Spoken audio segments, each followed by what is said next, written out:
Since virtue is concerned with passions and actions, and on voluntary passions and actions praise and blame are bestowed, on those that are involuntary pardon, and sometimes also pity.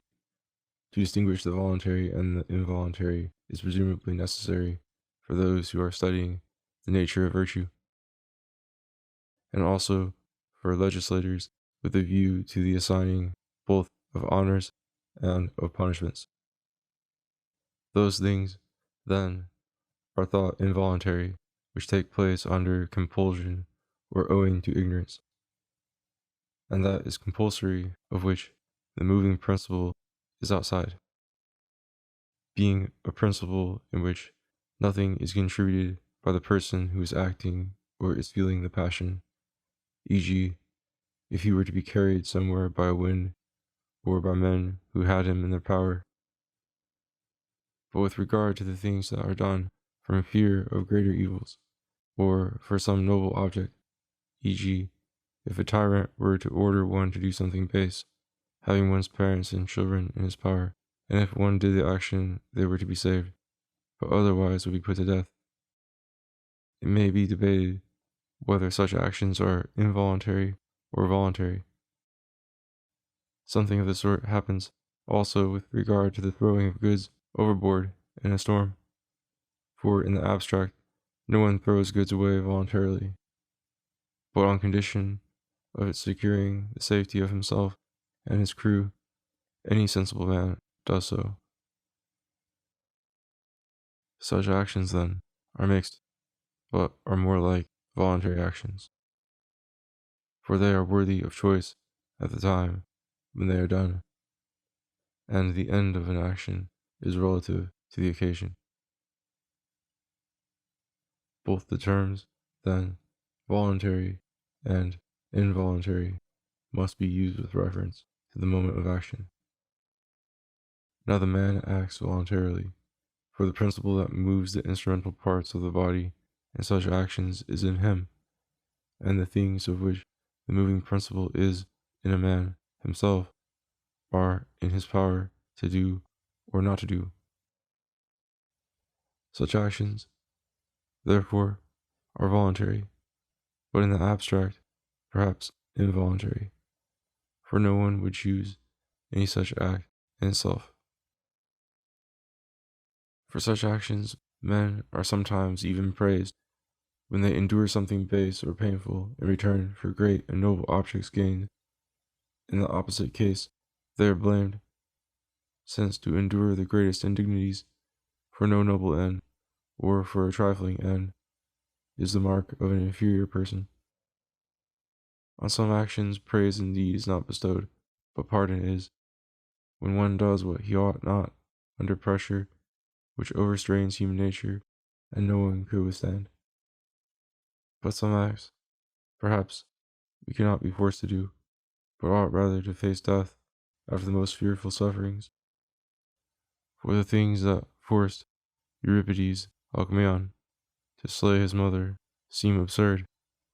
It is difficult sometimes to determine what should be chosen at what cost, and what should be endured in return for what gain, and yet more difficult to abide by our decisions. For as a rule, what is expected is painful, and what we are forced to do is base, which praise and blame are bestowed on those who have been compelled or have not. What sort of acts, then, should be called compulsory? We answer that without qualification, actions are so when the cause is in the external circumstances, and the agent contributes nothing. But the things that in themselves are involuntary, but now, and in return for these gains, are worthy of choice, and whose moving principle is in the agent, are in themselves involuntary, but now, and in return for these gains, voluntary. They are more like voluntary acts, for actions are in the class of particulars, and the particular acts here are voluntary. What sort of things are to be chosen, and in return for what, it is not easy to state, for there are many differences in the particular cases. But if some one were to say that pleasant and noble objects have a compelling power, forcing us from without, all acts would be for him compulsory, for it is for these objects that all men do everything they do, and those who act under compulsion and unwillingly act with pain. But those who do acts for their pleasantness and nobility do them with pleasure. It is absurd to make external circumstances responsible and not oneself, as being easily caught by such attractions, and to make oneself responsible for noble acts, but the pleasant objects responsible for base acts.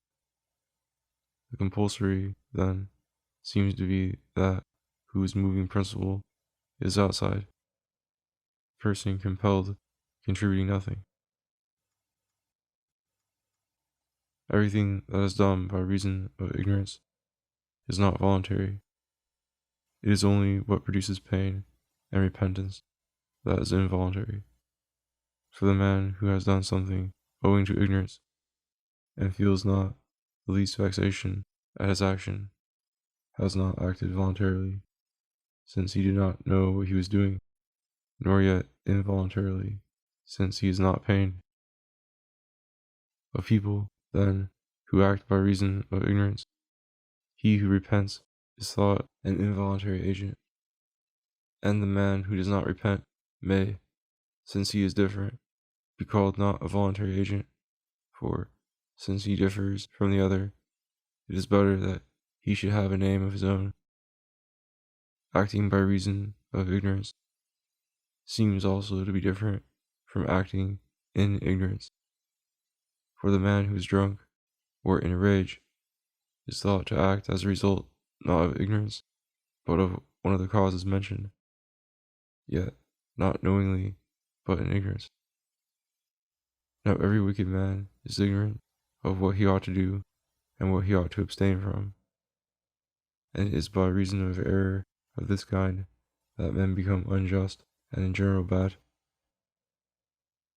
But the term involuntary tends to be used, not if a man is ignorant of what is to his advantage, for it is not mistaken purpose that causes involuntary action, it leads rather to wickedness, nor ignorance of the universal, for that men are blamed, but ignorance of particulars, i.e., of the circumstances of the action and the objects with which it is concerned, for it is on these that both pity and pardon depend, since the person who is ignorant of any of these acts involuntarily. Perhaps it is just as well, therefore, to determine their nature and number. A man may be ignorant, then, of who he is, what he is doing, what or whom he is acting on, and sometimes also what, e.g., what instrument he is doing it with, and to what end, e.g., he may think that his act will conduce to someone's safety, and how he is doing it, e.g., whether gently or violently. Now, of all these, no one could be ignorant unless he were mad, and evidently he cannot be ignorant of the agent, for how could he not know himself? But of what he is doing, a man might be ignorant.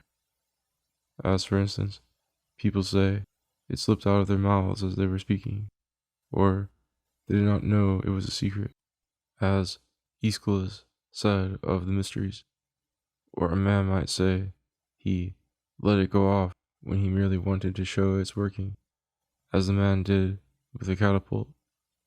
Again, one might think one's son was an enemy, as Merope did, or that a pointed spear had a button on it, or that a stone was a pumice stone, or that one might give a man a draught to save him and really kill him, or that one might want to touch a man, as people do in sparring, and really wound him.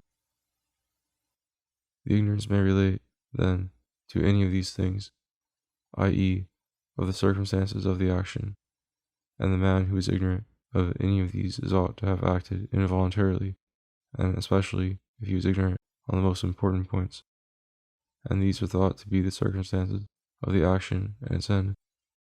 Further, the doing of an act that is called involuntary in virtue of ignorance of this sort must be painful and involve repentance. Since that which is done under compulsion or by reason of ignorance is involuntary, the voluntary would seem to be that of which the moving principle is in the agent himself, he being aware of the particular circumstances of the action. Presumably, acts done by reason of anger or appetite are not rightly called involuntary, for in the first place, on that showing none of the other animals will act voluntarily, nor will children, and secondly, it is meant that we do not do voluntarily any of the acts that are due to appetite or anger, or that we do the noble acts voluntarily and the base acts involuntarily. Is this not absurd, when one and the same thing is the cause? But it would surely be odd to describe as involuntary the things one ought to desire, and we ought both to be angry at certain things and to have an appetite for certain things, e.g., for health and for learning. Also, what is involuntary is thought to be painful, and what is in accordance with appetite is thought to be pleasant. Again, what is the difference in respect of involuntariness between errors committed upon calculation and those committed in anger? But both are to be avoided. But the irrational passions are thought not less human than reason is, and therefore also the actions which proceed from anger or appetite are the man's actions. It would be odd, then, to treat them as involuntary. Both the voluntary and the involuntary having been delimited, we must next discuss choice, for it is thought to be most closely bound up with virtue, and to discriminate characters better than actions do. Choice, then, seems to be voluntary, but not the same thing as the voluntary. The latter extends more widely, for both children and the lower animals share in voluntary action, but not in choice. And acts done on the spur of the moment we describe as voluntary, but not chosen. Those who say it is appetite, or anger, or wish, or a kind of opinion, do not seem to be right, for choice is not common to irrational creatures as well, but appetite and anger are. Again, the incontinent man acts with appetite, but not with choice, while the continent man, on the contrary, acts with choice, but not with appetite. Again, appetite is contrary to choice, but not appetite to appetite. Again, appetite relates to the pleasant and the painful, choice neither to the painful nor to the pleasant.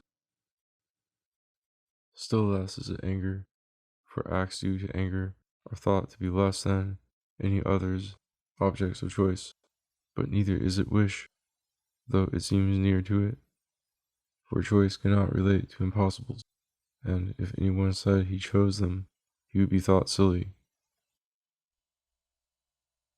But there may be a wish even for impossibles, e.g., for immortality, and wish may relate to things that could in no way be brought about by one's own efforts, e.g., that a particular actor or athlete should win in a competition. But no one chooses such things, but only the things that he thinks could be brought about by his own efforts. Again, wish relates rather to the end, choice to the means. For instance, we wish to be healthy, but we choose the acts which will make us healthy. And we wish to be happy, and say we do, but we cannot well say we choose to be so. For, in general, choice seems to relate to the things that are in our power. For this reason, too, it cannot be opinion, for opinion is thought to relate to all kinds of things, no less to eternal things and impossible things than to things in our own power. And it is distinguished by its falsity or truth, not by its badness or goodness, while choice is distinguished rather by these. Now, with opinion, in general, perhaps no one even says it is identical, but it is not identical even with any kind of opinion. For by choosing what is good or bad, we are men of a certain character, which we are not by holding certain opinions. And we choose to get or avoid something good or bad, but we have opinions about what a thing is, or whom it is good for, or how it is good for him. We can hardly be said to opine to get or avoid anything. And choice is praised for being related to the right object rather than for being rightly related to it, opinion being truly related to its object. And we choose what we best know to be good, and we opine what we do not quite know. And it is not the same people that are thought to make the best choices and to have the best opinions, but some are thought to have fairly good opinions, but by reason of vice to choose what they should not. If opinion precedes choice or accompanies it, that makes no difference, for it is not this that we are considering, but whether it is identical with some kind of opinion. What, then, or what kind of thing is it? Since it is none of the things we have mentioned, it seems to be voluntary, but not all that is voluntary to be an object of choice. Is it, then, what has been decided on by previous deliberation? At any rate, choice involves a rational principle and thought. Even the name seems to suggest that it is what is chosen before other things. Do we deliberate about everything? And is everything a possible subject of deliberation? Or is deliberation impossible about some things? We ought presumably to call not what a fool or a madman would deliberate about, but what a sensible man would deliberate about, a subject of deliberation. Now, about eternal things, no one deliberates, e.g., about the material universe, or the incommensurability of the diagonal and the side of a square. But no more do we deliberate about the things that involve movement, but always happen in the same way, whether of necessity, or by nature, or from any other cause, e.g., the solstices and the risings of the stars, nor about that things happen now in one way, now in another, e.g., droughts and rains, nor about chance events, like the finding of treasure. But we do not deliberate even about all human affairs. For instance, no Spartan deliberates about the best constitution for the Scythians, for none of these things can be brought about by our own efforts. We deliberate about things that are in our power and can be done, and these are, in fact, what is left. For nature, necessity, and chance are thought to be causes, and also reason and everything that depends on man. Now every class of men deliberates about the things that can be done by their own efforts, and in the case of exact and self-contained sciences, there is no deliberation, e.g., about the letters of the alphabet, for we have no doubt how they should be written. But the things that are brought about by our own efforts, but not always in the same way, are the things about which we deliberate, e.g., questions of medical treatment or of money-making. And we do so more in the case of the art of navigation than in that of gymnastics, inasmuch as it has been less exactly worked out, and again, about other things in the same ratio, and more also in the case of the arts than in that of the sciences, for we have more doubt about the former. Deliberation is concerned with things that happen in a certain way for the most part, but in which the event is obscure, and with things in which it is indeterminate. We call in others to aid us in deliberation on important questions, distrusting ourselves as not being equal to deciding. We deliberate not about ends but about means, for a doctor does not deliberate whether he shall heal, nor an orator whether he shall persuade, nor a statesman whether he shall produce law and order, nor does anyone else deliberate about his end. They assume the end and consider how and by what means it is to be attained. If it seems to be produced by several means, they consider by which it is most easily and best produced, while if it is achieved by one only, they consider how it will be achieved by this, and by what means this will be achieved, till they come to the first cause, which in the order of discovery is last. For the person who deliberates seems to investigate and analyze in the way described, as though he were analyzing a geometrical construction.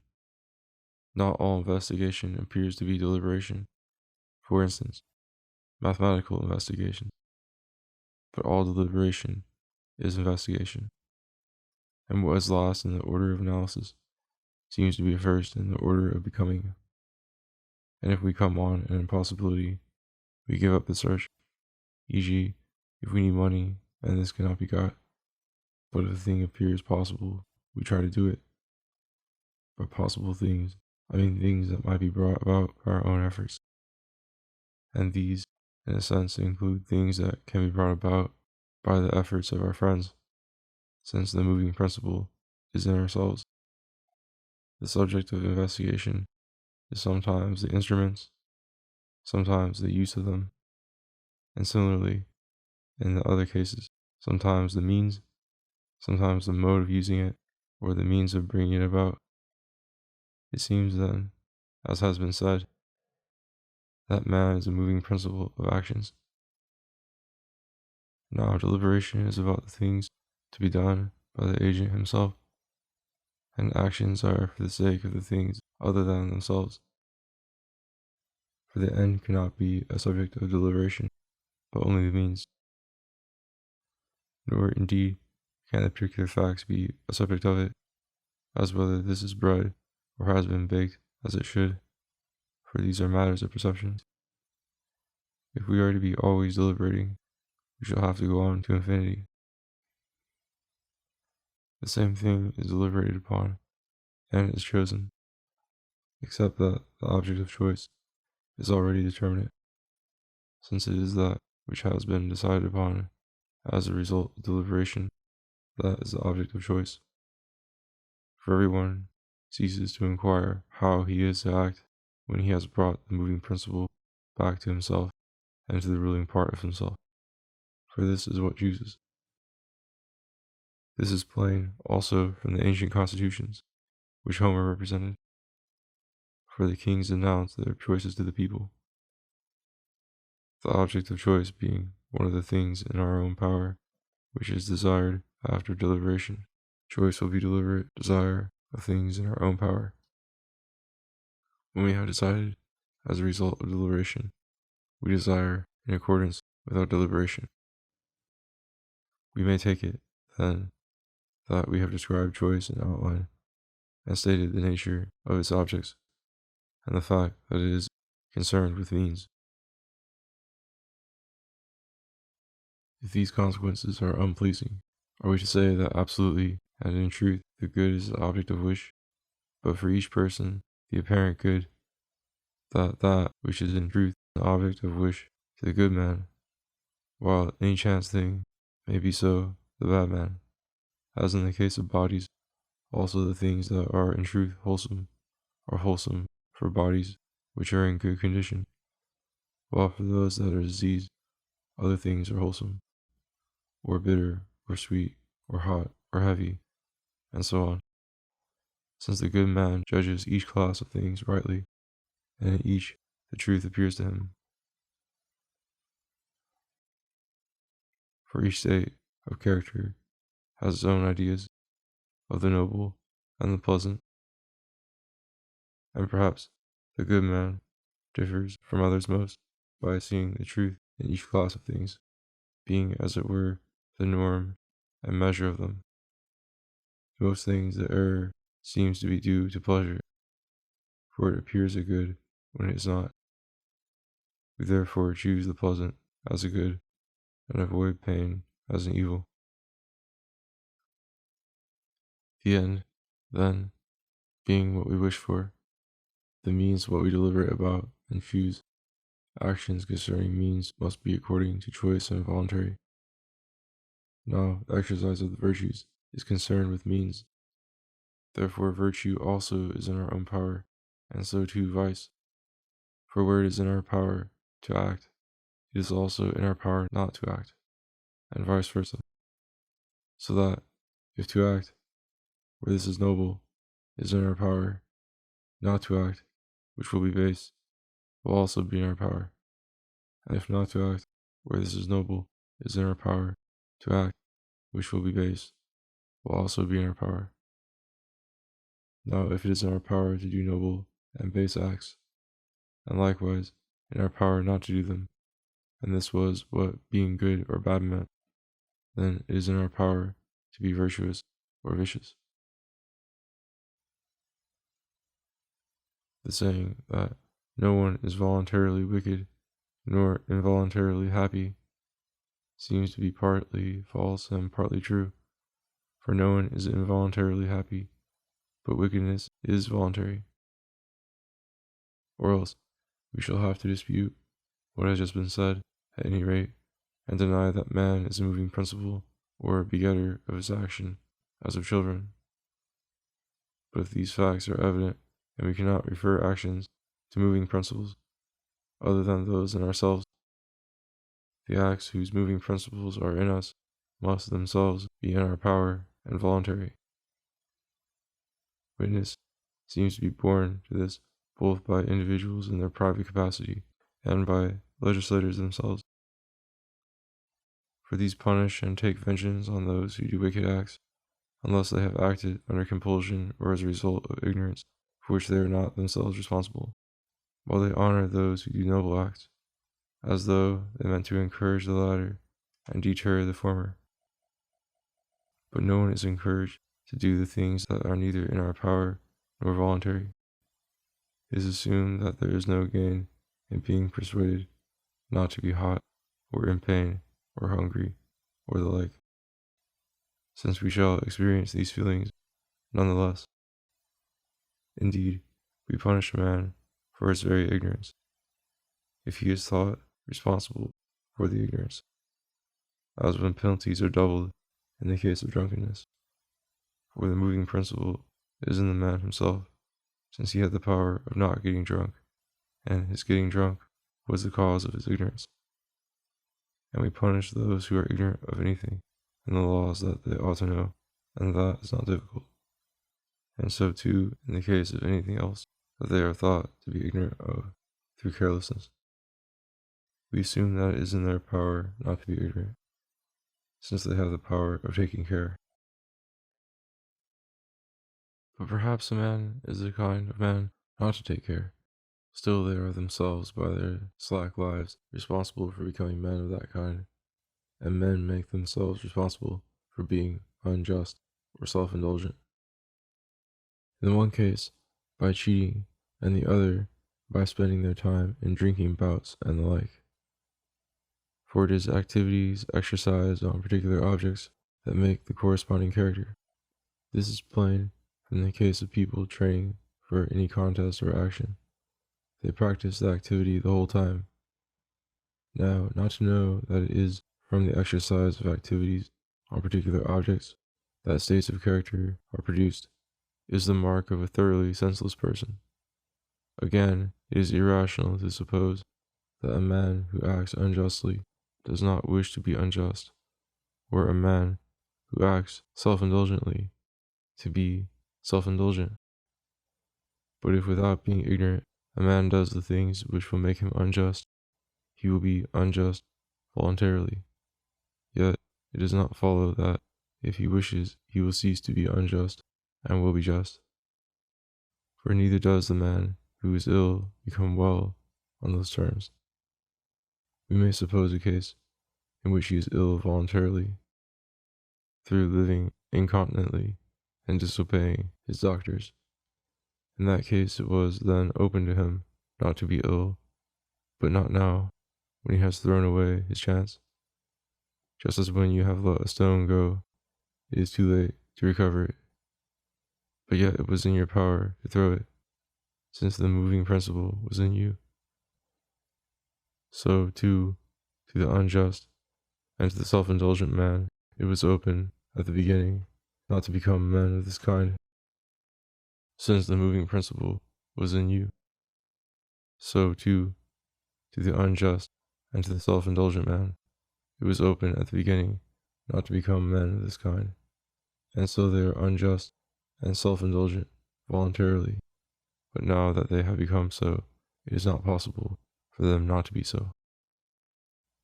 But not only are the vices of the soul voluntary, but those of the body also, for some men, whom we accordingly blame. While no one blames those who are ugly by nature, we blame those who are so, owing to want of exercise and care. So it is too with respect to weakness and infirmity. No one would reproach a man blind from birth or by disease or from a blow, but rather pity him, while everyone would blame a man who is blind from drunkenness or some other form of self-indulgence. The vices of the body, then, those in our own power are blamed, those not in our power are not. And if this be so, in the other cases also, the vices that are blamed must be in our own power. Now someone may say that all men desire the apparent good, but have no control over the appearance, but the end appears to each man in a form answering to his character. We reply that if each man is somehow responsible for his state of mind, he will also be himself somehow responsible for the appearance. But if not, no one is responsible for his own evil doing, but everyone does evil acts through ignorance of the end, thinking that by these he will get what is best. And the aiming at the end is not self-chosen, but one must be born with an eye, as it were, by which to judge rightly and choose what is truly good. And he is well endowed by nature, who is well endowed with this. For it is what is greatest and most noble, what we cannot get or learn from another, but must have just such as it was when given us at birth. And to be well and nobly endowed with this will be perfect and true excellence of natural endowment. If this is true, then how will virtue be more voluntary than vice? To both men alike, the good and the bad, the end appears and is fixed by nature, or however it may be, and it is by referring everything else to this that men do whatever they do. Whether then it is not by nature that the end appears to each man, such as it does appear, but something also depends on him, or the end is natural, but because the good man adopts the means voluntarily, virtue is voluntary. Vice also will be nonetheless voluntary, for in the case of the bad man, there is equally present that which depends on himself in his actions, if not in his end. If, then, as is asserted, the virtues are voluntary, for we are ourselves somehow partly responsible for our states of character, and if it is by being persons of a certain kind that we assume the end to be so and so, the vices also will be voluntary, for the same is true of them. With regard to the virtues in general, we have stated their genus in outline, viz., that they are means and that they are states of character, and that they tend, and by their own nature, to the doing of the acts by which they are produced, and that they are in our power and voluntary, and act as the right rule prescribes. But actions and states of character are not voluntary in the same way, for we are masters of our actions from the beginning right to the end, if we know the particular facts. But though we control the beginning of our states of character, the gradual progress is not obvious any more than it is in illness, because it was in our power, however, to act in this way or not in this way. Therefore, the states are voluntary. Let us take up several virtues, however, and say which they are and what sort of things they are concerned with, and how they are concerned with them. At the same time, it will become plain how many they are. And first, let us speak of courage. That it is a mean with regard to feelings of fear and confidence has already been made evident, and plainly the things we fear are terrible things, and these are, to speak without qualification, evils. For which reason people even define fear as expectation of evil. Now we fear all evils, e.g., disgrace, poverty, disease, friendlessness, death. But the brave man is not thought to be concerned with all. For to fear some things is even right and noble, and it is base not to fear them, e.g., disgrace. He who fears this is good and modest, and he who does not is shameless. He is, however, by some people called brave, by a transference of the word to a new meaning. For he has in him something which is like the brave man, since the brave man also is a fearless person. Poverty and disease we perhaps ought not to fear, nor in general the things that do not proceed from vice, and are not due to a man himself. But not even the man who is fearless of these is brave. Yet we apply the word to him also in virtue of a similarity. For some who in the dangers of war are cowards, are liberal, and are confident in face of the loss of money. Nor is a man a coward if he fears insult to his wife and children, or envy, or anything of the kind. Nor brave if he is confident when he is about to be flogged. With what sort of terrible things, then, is the brave man concerned? Surely with the greatest, for no one is more likely than he to stand his ground against what is awe-inspiring. Now death is the most terrible of all things, for it is the end, and nothing is thought to be any longer either good or bad for the dead. But the brave man would not seem to be concerned even with death in all circumstances, e.g., at sea or in disease. In what circumstances, then? Surely in the noblest. Now such deaths are those in battle, for these take place in the greatest and noblest danger, and these are correspondingly honored in city-states and at the courts of monarchs. Properly, then, he will be called brave, who is fearless in the face of a noble death, and of all emergencies that involve death. And the emergencies of war are in the highest degree of this kind. Yet at sea also, and in disease, the brave man is fearless, but not in the same way as the seaman, for he has given up hope of safety, and is disliking the thought of death in this shape, while they are hopeful because of their experience. At the same time, we show courage in situations where there is the opportunity of showing prowess or where death is noble. But in these forms of death, neither of these conditions is fulfilled.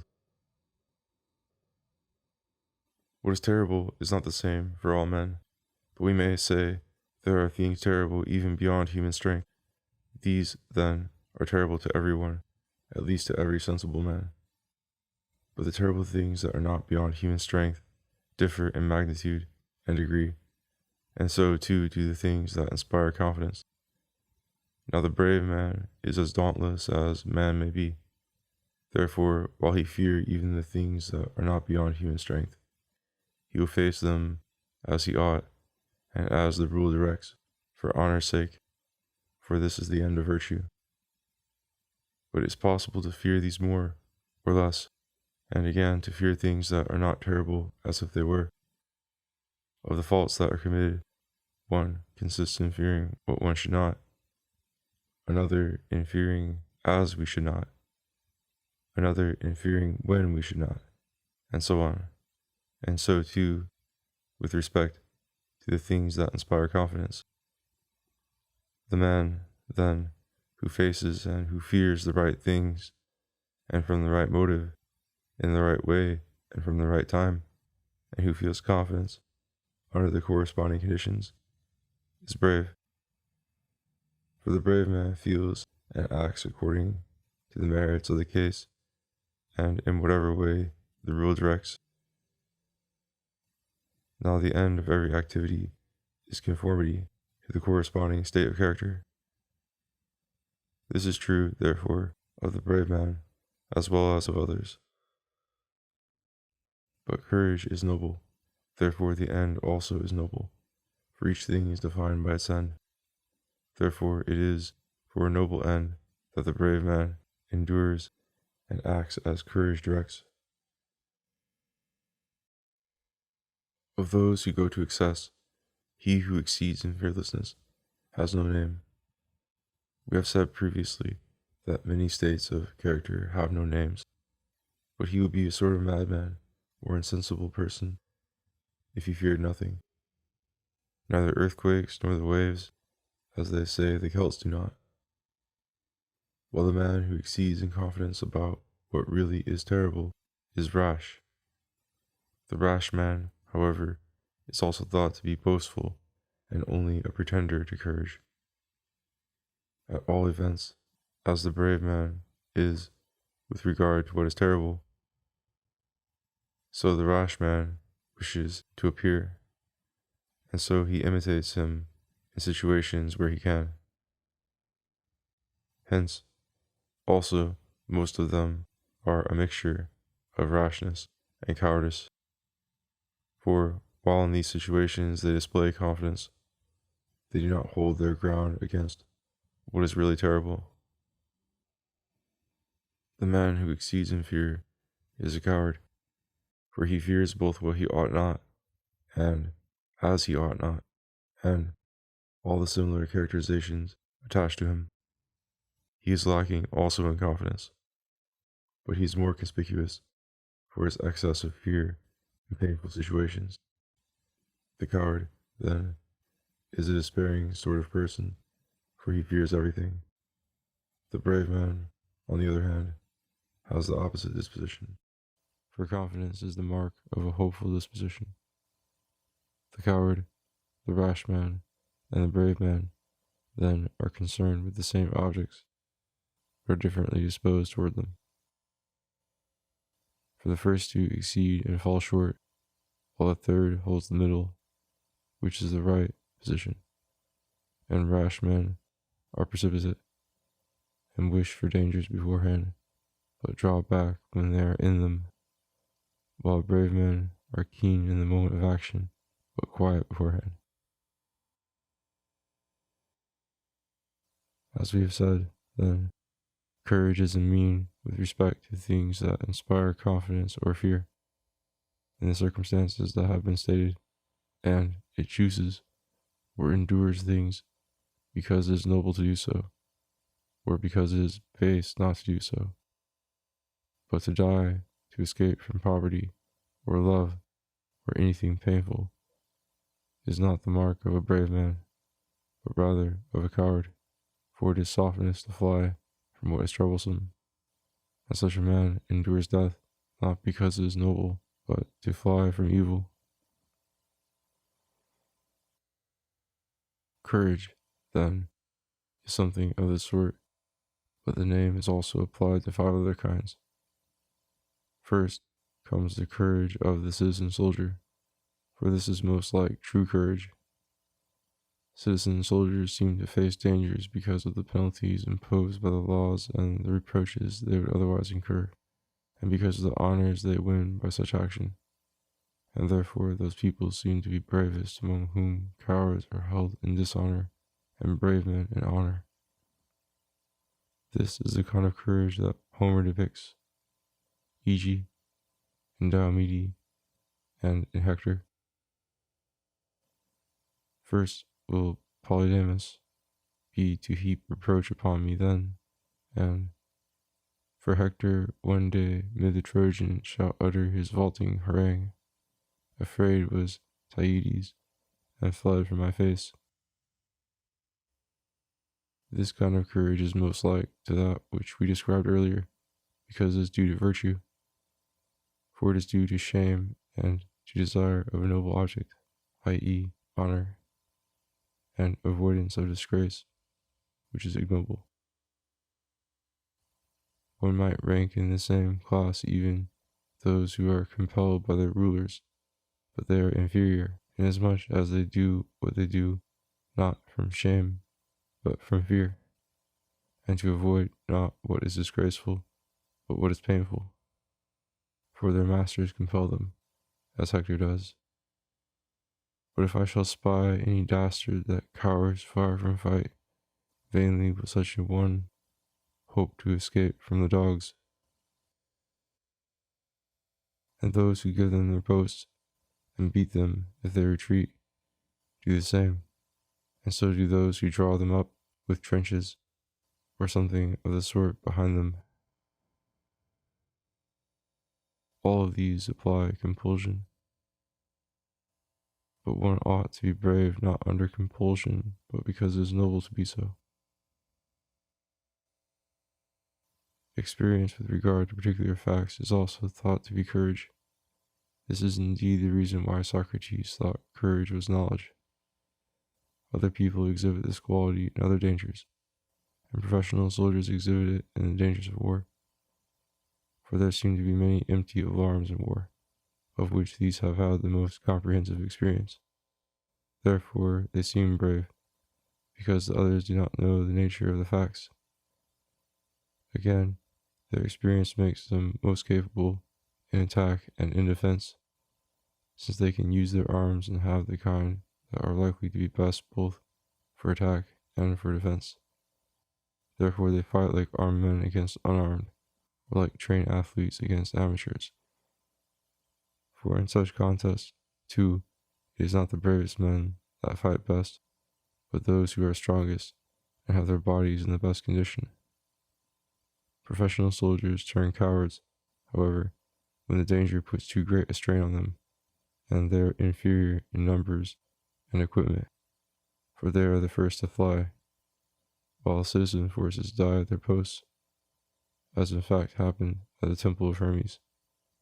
For to the latter, flight is disgraceful, and death is preferable to safety on those terms, while the former from the beginning face the danger on the assumption that they were stronger, and when they know the facts they fly, fearing death more than disgrace. But the brave man is not that sort of person. Passion also is sometimes reckoned as courage. Those who act from passion, like wild beasts rushing at those who have wounded them, are thought to be brave, because brave men also are passionate. For passion above all things is eager to rush on danger, and hence Homer's put strength into his passion, and aroused their spirit and passion, and hard he breathed panting, and his blood boiled. For all such expressions seem to indicate the stirring and onset of passion. Now brave men act for honor's sake, but passion aids them, while wild beasts act under the influence of pain, for they attack because they have been wounded or because they are afraid, since if they are in a forest they do not come near one.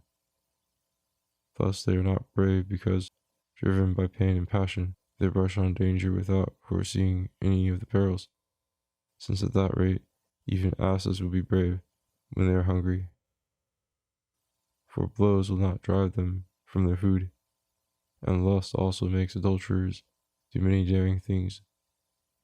Those creatures are not brave, then, which are driven on to danger by pain or passion. The courage that is due to passion seems to be the most natural, and to be courage if choice and motive be added.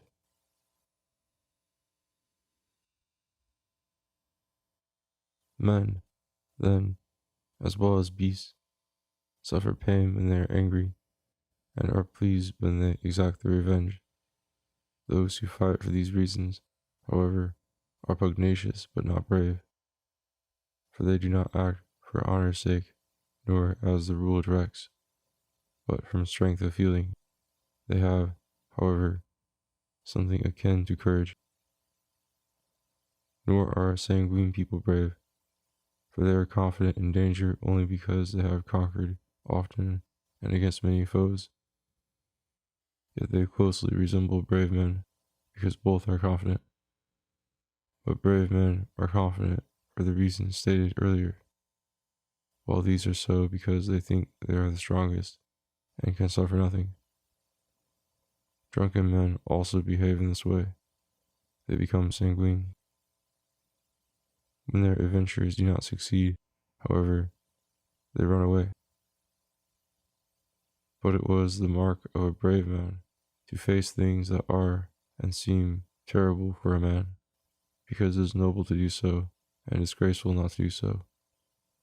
Hence also is thought the mark of a braver man to be fearless and undisturbed in sudden alarms, than to be so in those that are foreseen. For it must have proceeded more from a state of character, because less from preparation. Acts that are foreseen may be chosen by calculation and rule, but sudden actions must be in accordance with one's state of character. People who are ignorant of the danger also appear brave, and they are not far removed from those of a sanguine temper, but are inferior inasmuch as they have no self-reliance, while these have. Hence also the sanguine hold their ground for a time, but those who have been deceived about the facts fly if they know or suspect that these are different from what they supposed, as happened to the Argives when they fell in with the Spartans and took them for Ziconians. We have, then, described the character both of brave men and of those who are thought to be brave. Though courage is concerned with feelings of confidence and of fear, it is not concerned with both alike, but more with things that inspire fear. For he who is undisturbed in face of these, and bears himself as he should towards these, is more truly brave than the man who does so towards the things that inspire confidence. It is for facing what is painful, then, as has been said, that men are called brave. Hence also courage involves pain, and is justly praised, for it is harder to face what is painful than to abstain from what is pleasant. Yet the end which courage sets before it would seem to be pleasant, but to be concealed by the attending circumstances, as happens also in athletic contests. For the end at which boxers aim is pleasant, the crown and the honors, but the blows they take are distressing to flesh and blood, and painful, and so is their whole exertion. And because the blows and the exertions are many, the end, which is but small, appears to have nothing pleasant in it. And so, if the case of courage is similar, death and wounds will be painful to the brave man, and against his will, but he will face them because it is noble to do so, or because it is base not to do so. And the more he is possessed of virtue in its entirety, and the happier he is, the more he will be pained at the thought of death. For life is best worth living for such a man, and he is knowingly losing the greatest goods, and this is painful. But he is none the less brave, and perhaps all the more so, because he chooses noble deeds of war at that cost. It is not the case, then, with all the virtues, that the exercise of them is pleasant, except in so far as it reaches its end. But it is quite possible that the best soldiers may be not men of this sort, but those who are less brave have no other good, for these are ready to face danger, and they sell their life for trifling gains. So much, then, for courage. It is not difficult to grasp its nature in outline, at any rate, from what has been said.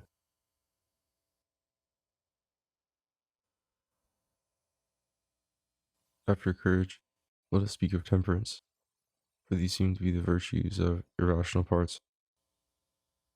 We have said that temperance is a mean with regard to pleasures, for it is less, and not in the same way, concerned with pains.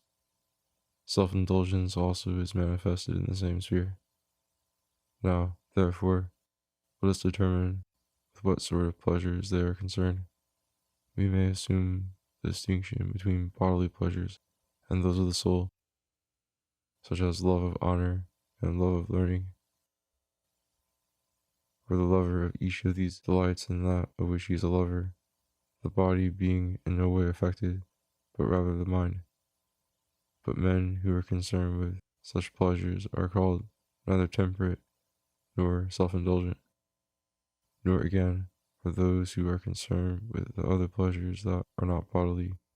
For those who are fond of hearing and telling stories, and who spend their days on anything that turns up, are called gossips, but not self-indulgent. Nor are those who are pained at the loss of money or of friends. Temperance must be concerned with bodily pleasures, but not all even of these. For those who delight in objects of vision, such as colors and shapes and painting, are called neither temperate nor self-indulgent. Yet it would seem possible to delight even in these, as one should, or to excess, or to a deficient degree. And so too is it with objects of hearing. No one calls those who delight extravagantly in music or acting self-indulgent, nor those who do so as they ought temperate. Nor do we apply these names to those who delight in odor, unless it be incidentally. We do not call those self-indulgent who delight in the odor of apples or roses or incense, but rather those who delight in the odor of unguents or of dainty dishes. For self-indulgent people delight in these because they remind them of the objects of their appetite. And one may see even other people, when they are hungry, delighting in the smell of food. But to delight in this kind of thing is the mark of the self-indulgent man, for these are objects of appetite to him. Nor is there in animals, other than man, any pleasure connected with these senses, except incidentally. For dogs do not delight in the scent of hares, but in the eating of them. But the scent told them the hares were there.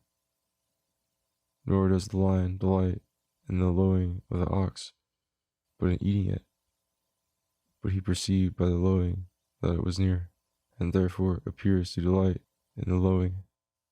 And similarly, he does not delight because he sees a stag or a wild goat, but because he is going to make a meal of it. Temperance and self-indulgence, however, are concerned with the kind of pleasures that the other animals share in, which therefore appear slavish and brutish. These are touch and taste. But even of taste, they appear to make little or no use.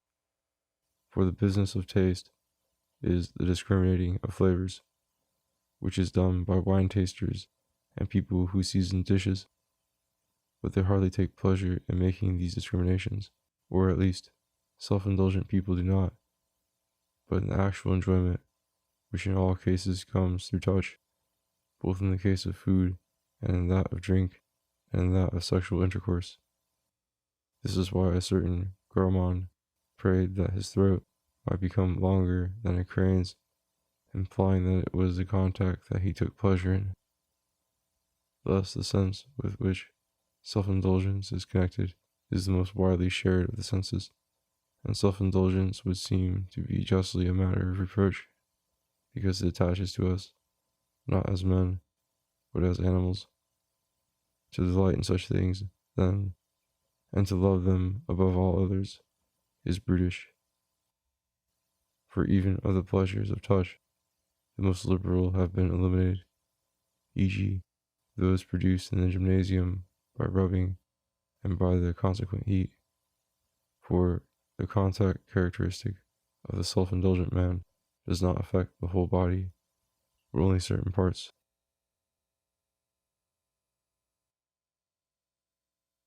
Of the appetites, some seem to be common, others to be peculiar to individuals and acquired, e.g., the appetite for food is natural, since everyone who is without it craves for food or drink, and sometimes for both, and for love also, as Homer says, if he is young and lusty, But not everyone craves for this or that kind of nourishment or love, nor for the same things. Hence, such craving appears to be our very own, yet it has, of course, something natural about it, for different things are pleasant to different kinds of people, and some things are more pleasant to everyone than chance objects. Now, in the natural appetites, few go wrong, and only in one direction, that of excess. For to eat or drink whatever offers itself, till one is satiated, is to exceed the natural amount, since natural appetite is replenishment of one's deficiency. Hence these people are called belly gods, this implying that they fill their belly beyond what is right. It is people of entirely slavish character that become like this. But with regard to the pleasures peculiar to individuals, many people go wrong, and in many ways. For while the people who are fond of so and so are so called because they delight either in the wrong things or more than most people do, or in the wrong way, the self-indulgent exceed in all three ways. They both delight in some things that they ought not to delight in, since they are hateful, and if one ought to delight in some of the things they delight in, they do so more than one ought, and than most men do. Plainly, then, excess with regard to pleasures is self-indulgence, and is culpable. With regard to pains, one is not, as in the case of courage, called temperate for facing them, or self-indulgent for not doing so. But the self-indulgent man is so called because he is pained more than he ought at not getting pleasant things, even his pain being caused by pleasure. And the temperate man is so called because he is not pained at the absence of what is pleasant, and at his abstinence from it. The self-indulgent man, then, craves for all pleasant things, or those that are most pleasant, and is led by his appetite to choose these at the cost of everything else. Hence he is pained both when he fails to get them and when he is merely craving for them, for appetite involves pain. But it seems absurd to be pained for the sake of pleasure. People who fall short with regard to pleasures and delight in them less than they should are hardly found, for such insensibility is not human. Even the other animals distinguish different kinds of food and enjoy some and not others. And if there is anyone who finds nothing pleasant, nothing more attractive than anything else, he must be something quite different from a man. This sort of person has not received a name because he hardly occurs. The temperate man occupies a middle position with regard to these objects, for he neither enjoys the things that the self-indulgent man enjoys most, but rather dislikes them, nor in general the things that he should not, nor anything of this sort to excess, nor does he feel pain or craving when they are absent, or does so only to a moderate degree, and not more than he should, nor when he should not, and so on. The things that, being pleasant, make for health or for good condition, he will desire moderately, as he should, and also other pleasant things if they are not hindrances to these ends, or contrary to what is noble, or beyond his means. For he who neglects these conditions loves such pleasures more than they are worth. But the temperate man is not that sort of person, but the sort of person that the right rule prescribes. Self-indulgence is more like a voluntary state than cowardice, for the former is actuated by pleasure, the latter by pain, of which the one is to be chosen and the other to be avoided. And pain upsets and destroys the nature of the person who feels it, while pleasure does nothing of the sort. Therefore, self-indulgence is more voluntary. Hence also it is more a matter of reproach, for it is easier to become accustomed to its objects, since there are many things of this sort in life, and the process of habituation to them is free from danger. while with terrible objects the reverse is the case. But cowardice would seem to be voluntary in a different degree from its particular manifestation, for it is itself painless, and these we are upset by pain, so that we even throw down our arms and disgrace ourselves in other ways. Hence our acts are even thought to be done under compulsion. For the self-indulgent man, on the other hand, the particular acts are voluntary, for he does them with craving and desire, but the whole state is less so, for no one craves to be self-indulgent. The name self-indulgence is applied also to childish faults, for they bear a certain resemblance to what we have been considering, which is called after, which makes no difference to our present purpose. Plainly, however, the latter is called after the earlier. The transference of the name seems not a bad one, for that which desires what is base and which develops quickly ought to be kept in chastened condition, and these characteristics belong above all to appetite and to the child, since children, in fact, live at the beck and call of appetite, and it is in them that the desire for what is pleasant is strongest. If, then, it is not going to be obedient and subject to the ruling principle, it will go to great lengths, for in an irrational being the desire for pleasure is insatiable, even if it tries every source of gratification, and the exercise of appetite increases innate force, and if appetites are strong and violent, they even expel the power of calculation. Hence they should be moderate and few, and should in no way oppose the rational principle. And this is what we call an obedient and chastened state. And as the child should live according to the direction of his tutor, so the appetitive element should live according to rational principle. Hence the appetitive element in a temperate man should harmonize with the rational principle.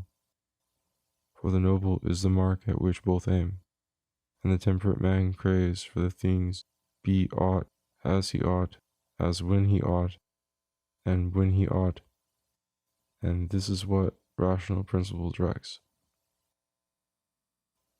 Here we conclude our account of temperance.